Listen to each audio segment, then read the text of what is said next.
Two grown men, co-workers, football fans, zero expertise. Mike, George. Since there's nothing else on TV, sit back, relax, and see what happens when two guys who work at the cable company steal 30 minutes of local access time while no one is looking on a channel that nobody's watching. This is the Mike and George Experiment. It's Friday night, 8 o'clock. This is the Mike and George Experiment. Welcome to the show. Welcome to the 21st episode of the Mike and George Experiment. Episode is a big word for me. And we call it the finally legal episode. So that's right, that's 21. 21, we're finally legal. And this is our pre-Super Bowl episode. That's right. Next week, you'll see our Super Bowl episode. And after that, the after Super Bowl. Post. And then the week after that, the after Super Bowl episode. Okay.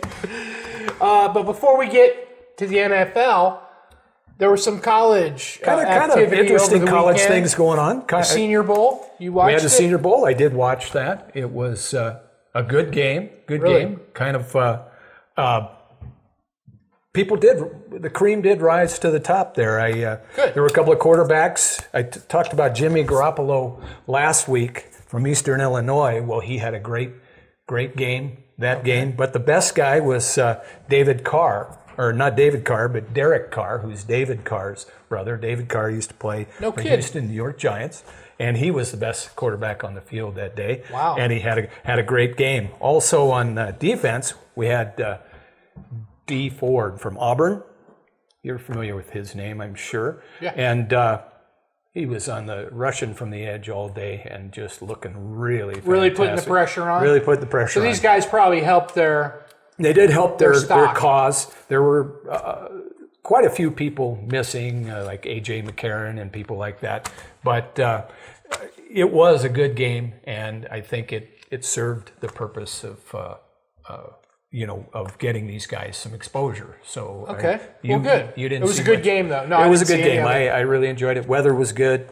Wasn't that cold, and so it was terrific. Really nice. Really nice. So, but there was other football over the weekend. There was, but I did have one other thing. The college football signing day is coming up too, so that's kind of a big day, February 5th. Right high school to college. Right, committing. High school to college. Okay. So and Florida State quarterback Jake Coker, who was Winston's backup. Right. He signed with Alabama. He did. I saw that. So that's pretty huge.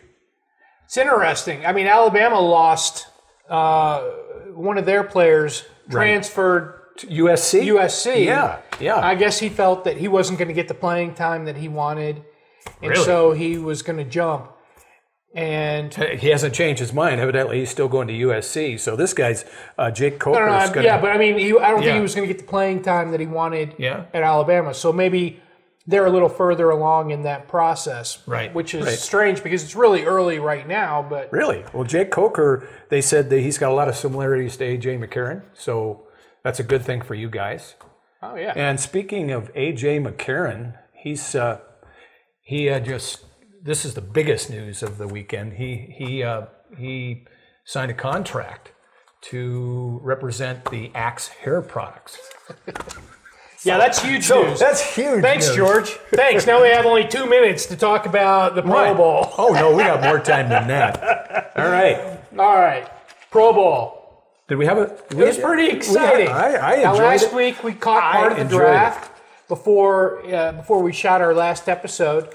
And I've just got to tell you, I think my favorite part is the trash talking between Dion and Jerry Rice. That was a lot of fun. That made it so much fun. Well, Dion was doing more of the trash, and Jerry was kind of responding. But his personality came out in such a way that I just... Well, they were both intent on winning. I mean, it was incredible. Really, you could see on the sidelines their demeanor. And I really liked the format, and I thought they did a terrific job, really.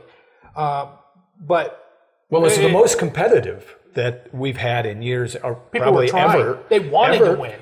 And teammates on each side who were teammates in the regular season were going up against each other. And there were some Cam Newton was playing against a Ron Rivera coach team. But two of the yes, exactly. But two of the Kansas City guys were playing against each other. Oh, right. Oh, did you see that? I saw Jamal Charles get tackled by one of his and he regular goes flipping season over teammates. God, that was great. But actually, the Pro Bowl drew 11.4 million viewers, the most watched sports all-star game of the past year. That's fantastic. So that We're going to talk more about the Pro Bowl right after this message. So come on back and join us. We'll have nickels. Cheers.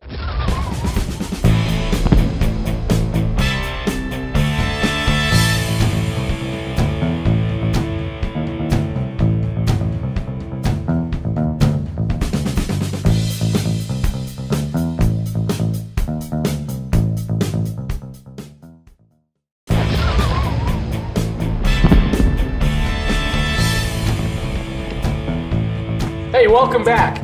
George, let's talk about the Pro Bowl a little bit more. Some more? Okay. Big improvement over any Pro Bowl in my lifetime. Yeah. It was a lot of fun, the whole process leading up to it. And Jerry Rice's team won 22-21. In the last they went for 2. 30 seconds. And yeah, they went for 2 and got it. Very exciting ending. Very exciting ending. It was. And two, and by a point there. And the margin of victory in the last 3 Pro Bowls were 27, 18, and 14. So they weren't excited. They weren't no excitement there. Well, they were thinking about shutting them down because the players weren't trying. The defensive guys weren't really tackling anybody. It was more of like, well, we're here. Maybe we should. Goodell was very serious about shutting it down, and I'm glad. But the players love it. That's the point. It's a great opportunity for them. Well, I've got some ideas. You have some ideas, okay? To make it even better. All right. Oh, I'm looking forward to hearing your ideas. And I know you've got some too. I think I do. Number 1, do it after the Super Bowl so that the players from the best 2 teams can participate. Yeah. Well, then it's like closure to the season. Make it fun. Make it a whole weekend event. Didn't we have like 6 guys from each of the Super Bowl teams? And those guys teams get paid anyway. That's right. They get paid. That's right. They get paid that bonus for just being nominated to go there, but they don't play. Right. I want to see the best players in the Pro Bowl. I do too. So let's do it that's a great, after the Super Bowl. Why? And I don't know why they changed that. I don't know why they did. I think that makes perfect sense. What else you got, Mike? And make weekend programming out of it. Okay, you've got the NFL Network. Yeah. If you can make more money by selling it to a major network or ESPN or a regional sports network, hell, NBC Sports would love to get their hands on some football, right? Right. Get some skills challenge. Have play basketball against each other. Just do little events. Make a weekend out of it. Remember they used to have the passing stuff. That kind of. That was make it fun and extend it out. You're in Hawaii. You've got the most beautiful setup on planet Earth. That's right. Just make the most out of it. Throw them. Also, that's all I've got. That's it? That's it. I thought you had some really good ideas. Those were really good ideas. Those are really good ideas, folks. But do you want to add anything? No, are those just the obvious ones? I had the doing it after the Super Bowl, and I think that's a great. The best part idea. was the smack talk. It was. It was, and there's a couple of guys on the field there that were really good. Really trying hard. They wanted to win, but their smack talk was. Made it fantastic. A lot of fun. Yeah. Eric Weddle, I don't know if you've ever watched him mic'd up or anything, but he's always John with guys and a lot of fun. So I thought that it was good. That was the best Pro Bowl I've Congratulations ever seen, really. to Roger Goodell because he's done so many good things. He made them kind of push in that direction. He did. So. But look. This is our Super Bowl show, our pre-Super Bowl show. We're going to talk about the Super Bowl. I think we ought to be talking about the Super Bowl from here on out. So why don't we do that then? Let's talk about the Broncos and the Seahawks and how they match up. Well, they do match up. It's the number 1 offense, Denver, against the number 1 defense. That's a very good point. That's a great. It's never happened before. So this when I was doing my research, I found something, and you probably came across this yourself, and you probably already know, but The Broncos had an average of 37.9 points per game. Right. And the Seahawks held all their teams to an average of 14.4. That's incredible. Points per that's game. as incredible as the amount of points Denver has scored. It's a 23.5 point difference, and that's the most of any Super Bowl. But it's also the most of any NFL game since 1950. I did read that. That's incredible. That's incredible. This is going to be.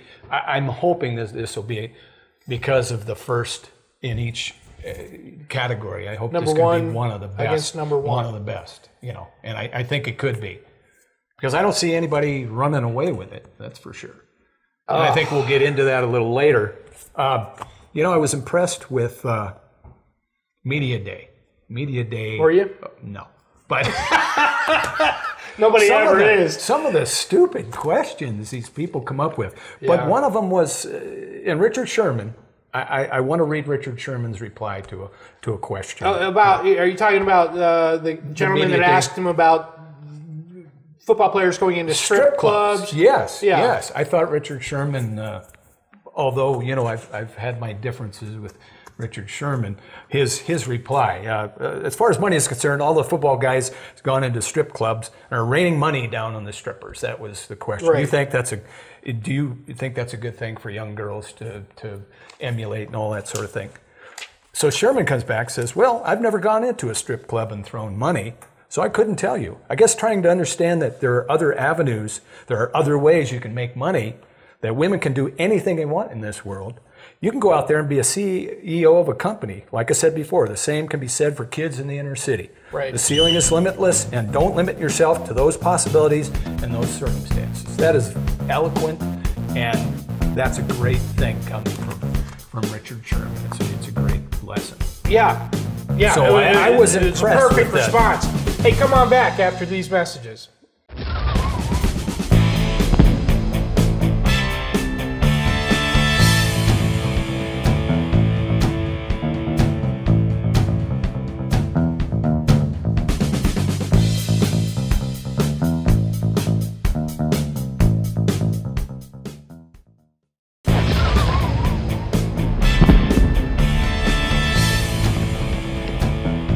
Hey, welcome back. Welcome back. Howdy. Anyway, this is going to be a really good game. I'm looking forward to that, and I'm pretty sure it's going to be a really good game. But the game of football can just fool you. It can break your heart. It can break your heart. It'll fool you.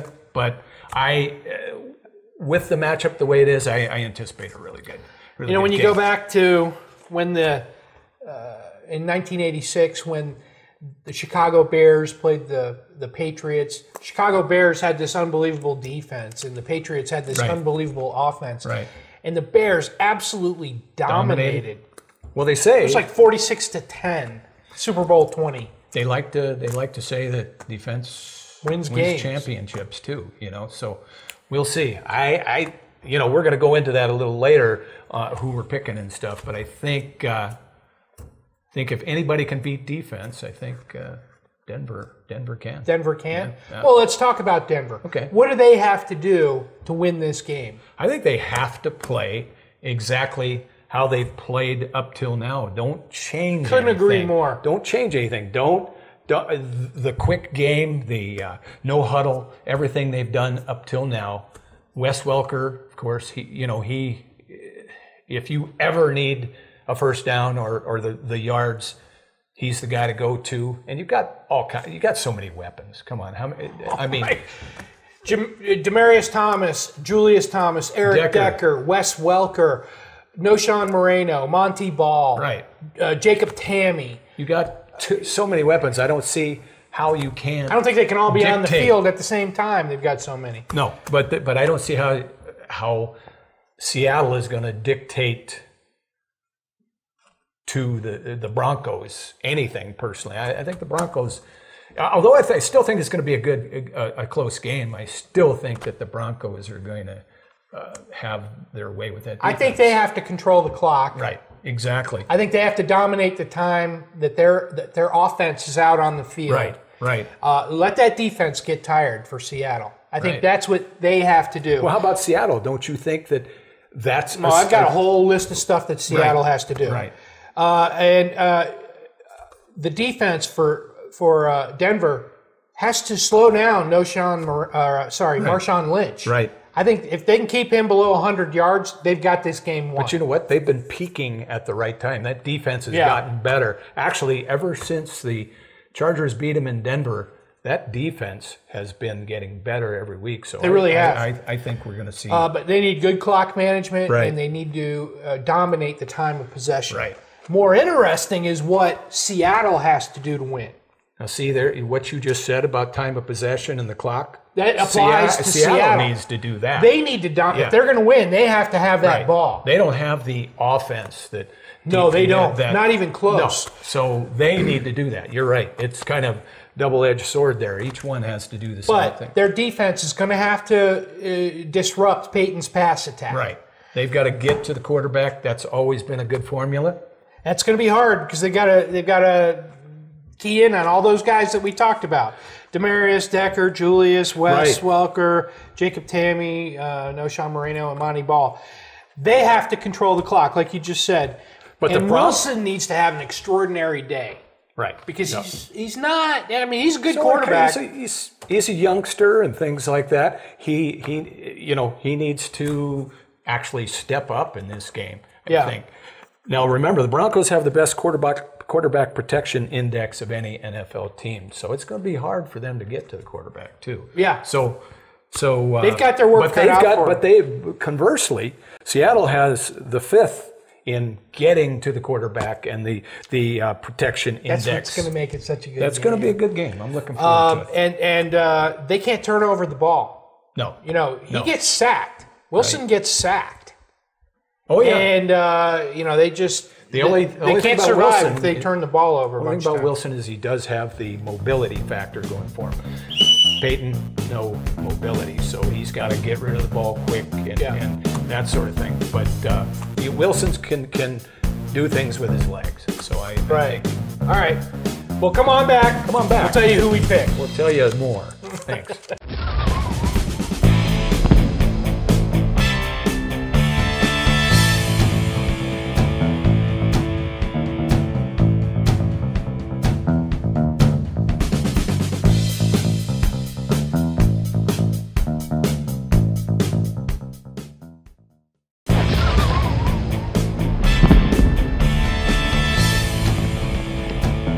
Welcome back. All right, George, moment of truth. Who are you pulling for? Who's going to win this? Who do you want to see win? Who are you picking? Okay, I'm going for. I'm rooting for Denver, and there's 4 ex-Chargers on that team. Number 1 from last year. I think that's kind of cool. They're an AFC team. They're an AFC West team, which is where the Chargers are. Be great for Peyton's legacy, and he will may seriously consider retiring, which is a real plus.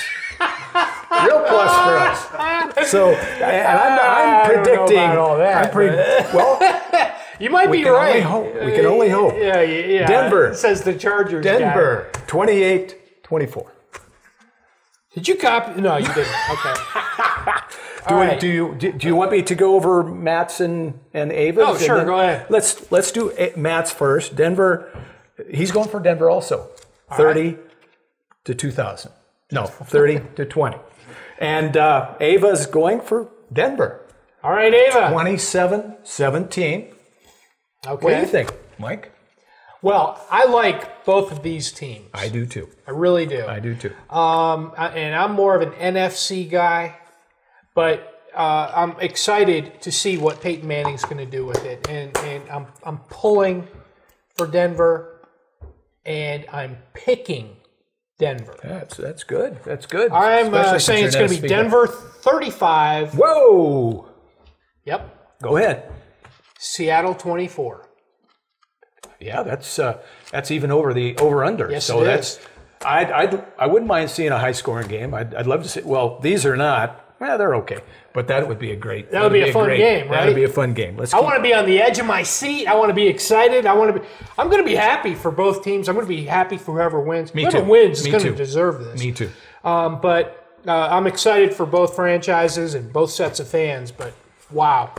I'd like to see Peyton be able to do it. And I'd like to see him do it, so he will retire and get out of the universe. Okay, right. It's time for the George's True False Shootout. Bam! Hey, my first one. All right. Stupidest question on Media Day to Sean Phillips of Denver Broncos. Do you consider this game a must-win? Oh, God. Yep. Okay. There's your sign. There must have been from another country or something because players, okay, my second one, players from Northwestern University are beginning the process of forming a labor union to represent college athletes. From what I've seen of specific goals, I think it's a good idea.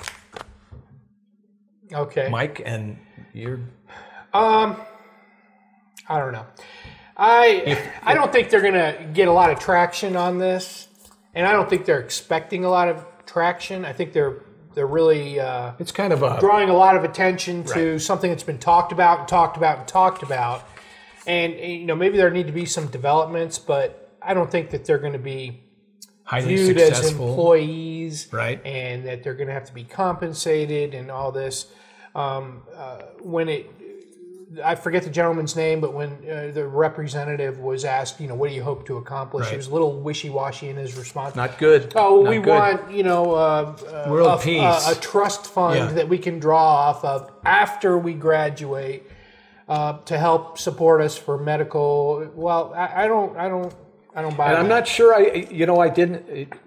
We want to make this short, but I don't think that that's one of the best things of their goals. And there were about 12 goals, and we won't go into them, but if you want to look them up on the internet, be my guest. Hey, we have an email, don't we? We do. Cherry. And this is a good one. Strines writes, if George Godsey does not take the offensive coordinator position with the Texans, do you think they will go without an offensive coordinator, and O'Brien will call the plays? Now, George Godsey is the quarterback coach for the Texans. Right. He just came in. Right. And I think that they're just going to, this season, Bill O'Brien is probably going to call the plays. Really? Okay. I think they're trying to groom him to be the offensive coordinator in the future. That might be putting a lot on him in the first season, but, that's a great question. It's a great question. Yeah, it's a really good question. Hey, good luck to Seattle. All of you. Good luck to Seattle. Good luck to Denver. Let's have a great game. Let's have a great football Super Bowl week. We want to thank you for tuning in. You can check out the show. You can email us too at themgexp@gmail.com. You can see the show on Facebook, YouTube, and altitude.tv. Have a great football weekend. Enjoy the big game. Cheers, George. Same to you, Mike. Same to you, Matt. All right. So I think I did see what all of their demands were that they were going, and they were all reasonable. They were good, I thought. They seemed to have a bit of a leg to stand on, too. But I think what's going to probably happen is the NCAA is going to review how they do things and maybe make some policy changes.